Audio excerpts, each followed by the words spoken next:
Fortunat Bergant je zamaknjenje svetega Frančiška Asiškega naslikal za frančiškansko samostansko cerkev v Nazarjah. Okoli leta 1750 je oltar končal Francesco Roba, slika pa naj bi nastala šele leta 1765. Na svojem prvotnem mestu je ostala do konca 19. stoletja, potem pa so jo umaknili v samostan, kjer je še danes. Bergant je ustanovitelja frančiškanskega reda naslikal v zamaknjenju po prejetju Kristusovih ran.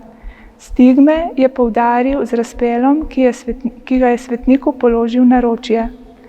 Svetniško in asketsko življenje svetega Frančiška je poudaril z naslikanimi atributi, s človeško lobanjo, s pokorniškim pasom, z breverjem in z bičem, ki ga je naslikal poleg knjige, na katero se je slikar tudi podpisal.